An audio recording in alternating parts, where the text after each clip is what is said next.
Hello everyone, today our topic is what is the difference between Mainland and Freezone company.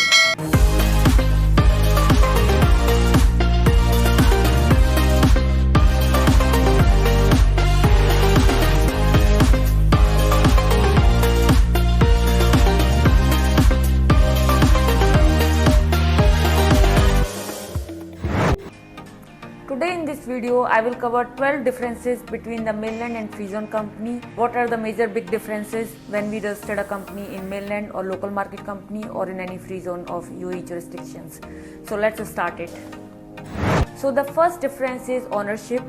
As per the latest amendment in company commercial laws, now in Mainland company foreign expat can have a 100% ownership. Earlier, the foreign expat or the investor have only 49% stake in the companies, but still there are certain business activities which require a local sponsor or a local agent. However, when we talk about the free zone companies, from the very beginning we already have this kind of structure where 100% ownership is allowed. There is no need of any local sponsor or a local agent. Number 2, business scope. When we talk about a Mainland company, the Mainland company can do the business not only in the Mainland area but also the free zone and non-free zone areas further outside the country as well. Mainland companies have a more wider business scope. When we talk about the free zone companies, they are limited only that particular free zone area itself. The third difference is tax exemptions.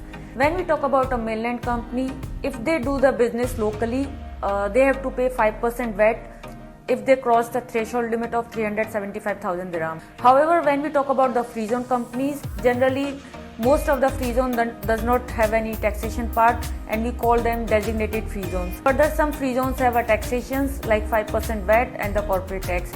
So we have to see which free zone you are dealing with, in which free zone you are registering your company, and these are the things we can say about the tax exemption. Further, you can see my other video related to tax queries.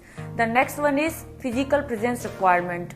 When we talk about the registering a Mainland company or a local market company, generally we can do remotely the whole process, but there are certain business activities which still needs a client's or a foreign expat owner physical presence in UAE. If he cannot visit to UAE, then he must need to provide a power of attorney which should be notarized and attested from his home country as well as UAE Consulate and Ministry of Foreign Affairs.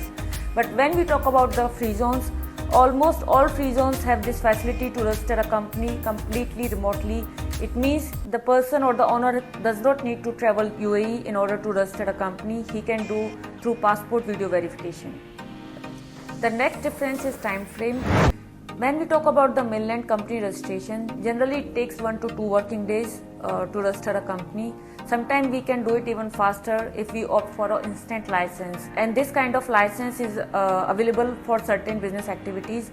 However, there are some activities which needs external approval or third party approval that takes time, maybe 1 to 2 weeks. But when we talk about the free zone, generally each free zone have their separate time frame lines, we can say. For example, when we talk about a DMCC company formation, it takes 2 to 3 weeks. And on the other side, we can talk about other free zone like IBZA, Shams or Rakes. They do the company incorporation in 3 to 4 working days. So each free zone, each regulatory authority have their own time frames. Office space requirement. Generally for the Mainland company, we must have a physical office space or a Izari. Izari is basically a tenancy contract for the office which is registered by Dubai Land Department, and any person who wants to incorporate a company, especially a commercial or trading activity, he must have a Izari or physical office requirement. But when we talk about a free zone generally set up a company on virtual office, or we can say co-working lease agreement, or we can choose even a physical office space. So there are different scope of physical requirements when we talk about Mainland and free zone companies. The next one is visa requirement. When we talk about the Mainland company, generally 10 to 15 visas we can easily get if we have a valid physical office and we have a valid Izari. However, in the free zone we have a different set of rules. It depends upon the area size, or we can say the square meter of the office space. For example, in DMCC we allot a 9 square meter per visa. So each free zone have their different rules and regulations regarding the visa requirement. The next difference is financial audit. When it's a Mainland company, it's mandatory for all the companies to have a financial audit submitted to the authorities. In some free zone, it's mandatory to submit the financial reports, and in some free zone, they don't ask.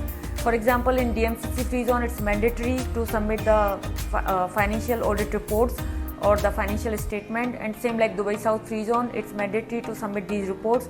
Then only we can renew our license. Minimum share capital requirement. Mostly in mainland company, there is no requirement of minimum share capital. And however, in the free zone company, we have to deposit some minimum share capital. Some free zone charge from 10,000 to 50,000 dirham. Further, we have to show as a proof of deposit of the share capital in our company bank account as well. The next difference is company or corporate bank account. When we have a mainland company, or if we registered a mainland or local market company, it's always easier to open a company bank account. However, it depends upon the kind of business activity and the nationality of the client. But when we talk about the free zone company, it's always a bit risky to open a bank account, or we can say it's a bit difficult in comparison to the mainland company to open a company bank account, as bank consider free zone companies as a high risk. The next one is privacy. For the mainland company, all the information generally is available to the public upon the request. But when we talk about the free zone companies, the information of the company and the shareholders is not available to the public. The last one is regulatory authority. For the mainland company, the regulatory authority is Dubai Economic Department, which we call DED, or Dubai Economy and Tourism Department. Further, the license is issued by the DED. And if you have to apply visa, we have to go to the GDRFA, which we call immigration. And if you have to apply employment visas for the employees, then we have to take the approval from the Ministry of Human Resource and Amortization, which we call Audit. But when we talk about the Freezone authority is more likely an independent government or non-government authorities, whether it's issuance of license or issuance of office space or co-working space or the visas. Everything is done under one roof. There are not different authorities for each kind of aspect. So in free zone, we have only one roof where everything is taken care under by one regulatory authority. So this is overall difference between the mainland and free zone companies. I hope you like this video. If you have further any question related to business setup, company formation, contact us at below given details. Thank you and have a good day.